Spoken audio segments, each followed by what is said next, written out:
I'd like to take a moment to talk about long-term care.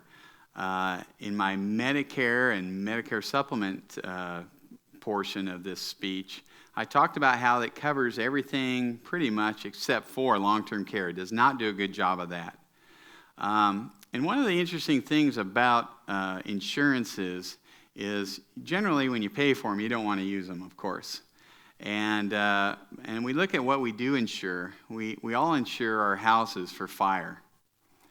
Well, roughly 2% of all houses will have a fire someday and claim benefits from their insurance. But we don't think twice about insuring our houses. I'm looking at a statistic here that says 72% of all women will need some long-term care, and 44% of all men at some point will need long-term care. Very few of us, however, have long-term care insurance. So it's just something to look into. Does everybody need long-term care insurance? The answer is no. If your assets are not that great, then Medicaid will kick in and take care of you. They're going to basically take all your assets to do it, but they would take care of you for as long as you need it. Now, if your assets aren't very great, do you really want to, while you are enjoying good health, do you really want to be spending a whole bunch of money on long-term care, taking it out of your daily budget, when the government's going to pick that tab up anyway? I would say no. Conversely, if you have many millions of dollars, you can self-fund. I wouldn't bother paying for long-term care and insurance at that point. If it happens, you can self-fund it, and you'll be fine. The average cost might be $70,000 for a nice facility per year, plus or minus. And if you have millions of dollars, I'm sure you can handle that.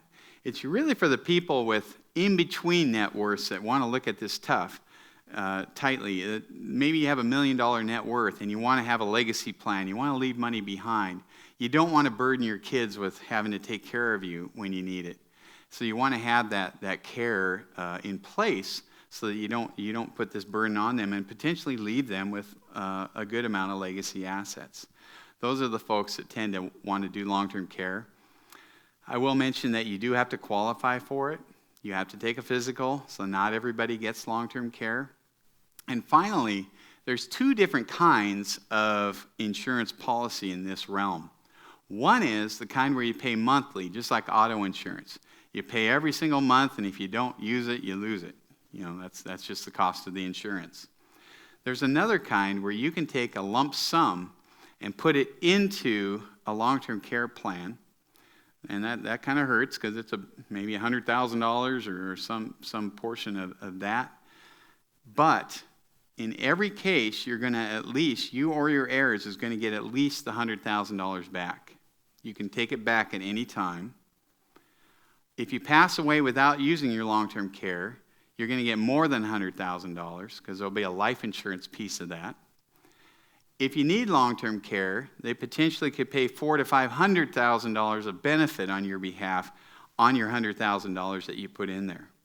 So in the worst case scenario, it's just a no-interest loan to the insurance company. So a lot of people that can't afford that like that aspect because then it's not paying money and having it go away. You always will get your money back in some way, shape, or form at least. And so that's the other kind of long-term care insurance that is generally not understood. So as you think about your long-term plans, you want to address whether you can afford it, whether it makes sense for you, what kind you want to get, and how your own family history has been when assessing whether you need long-term care.